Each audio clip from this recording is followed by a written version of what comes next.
Chapter 8. Beneficence. Introduction. Today we explore one of the foundational principles of bioethics, beneficence. If non-maleficence calls us to do no harm, beneficence calls us to actively do good.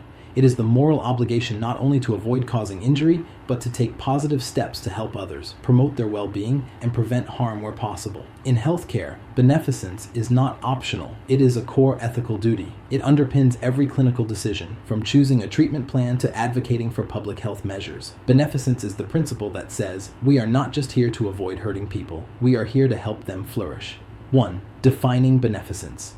In bioethics, beneficence is the moral obligation to act for the benefit of others, to promote their health, protect them from harm, and enhance their quality of life. It is more than kindness or generosity. It is an ethical requirement deeply rooted in professional codes, moral philosophy, and human compassion. Beneficence asks 3 key questions. What will help this person? What will protect them from harm? What will improve their overall well-being? Healthcare providers answer these questions daily, whether they are prescribing a medication, recommending surgery, or simply offering comfort to a worried patient. 2. Beneficence in philosophy and ethics. Philosophically, beneficence appears in multiple traditions. Kantian ethics, beneficence is a moral duty. Kant viewed helping others as an obligation of rational beings, not a matter of personal preference. Utilitarianism, beneficence is about maximizing overall happiness and minimizing suffering. Virtue ethics, beneficence reflects the virtues of compassion, generosity, and empathy. Across these traditions, beneficence carries a consistent message. We are morally bound to promote the good of others, especially when we have the ability to do so. 3 categories of beneficence. A. Positive beneficence. Positive beneficence is the active contribution to the welfare of others. In healthcare, it includes providing treatments that improve patient health, offering rehabilitative services and counseling, supporting emotional and spiritual well-being. Positive beneficence goes beyond responding to illness. It means proactively seeking to improve someone's condition even when they are not in crisis. B. Preventive beneficence. Preventive beneficence focuses on preventing harm before it occurs. Examples include vaccinations, health education campaigns, lifestyle counseling to prevent chronic diseases, early detection screenings. Preventive beneficence shifts the focus from reacting to illness to protecting health in advance. C. Obligatory beneficence. Some acts of beneficence are morally mandatory, not optional. In healthcare, this includes providing emergency care to someone in immediate danger, rescuing a patient when inaction would cause serious harm. 4. Beneficence and the patient-centered approach. Patient-centered beneficence recognizes that doing good is not a one-size-fits-all endeavor. What is good for one patient may not be good for another. This requires understanding the patient's values and preferences, tailoring care to their unique circumstances, avoiding paternalism by engaging in shared decision-making.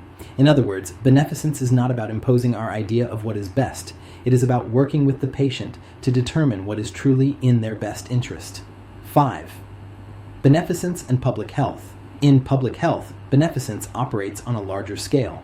It supports disease prevention programs, equitable access to healthcare policies to address social determinants of health.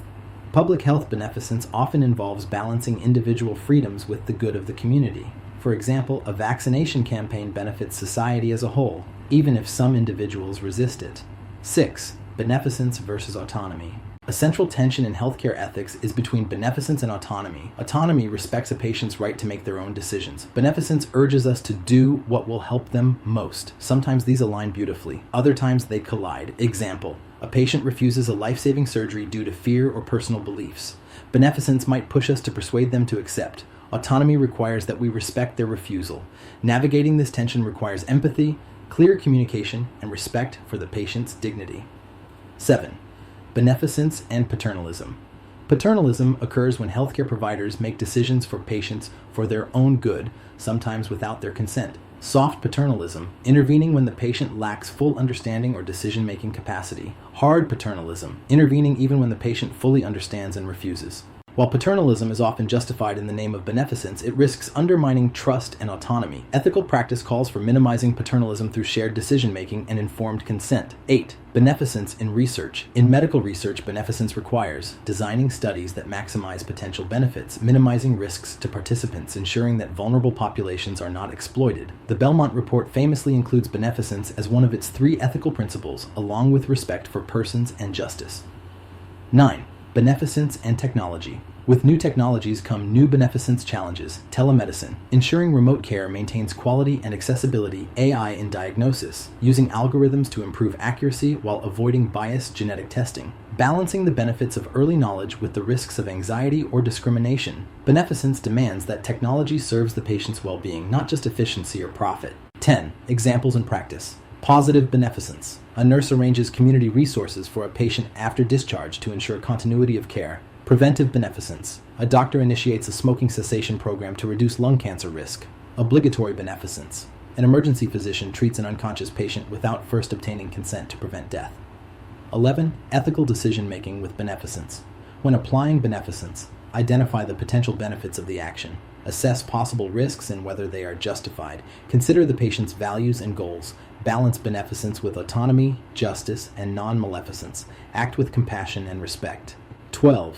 Common misunderstandings. Beneficence is not the same as charity. Charity is voluntary. Beneficence is an ethical duty in healthcare. Beneficence does not always mean prolonging life. Sometimes the best good is providing comfort at the end of life. Beneficence is not about imposing personal values. It must be guided by the patient's perspective.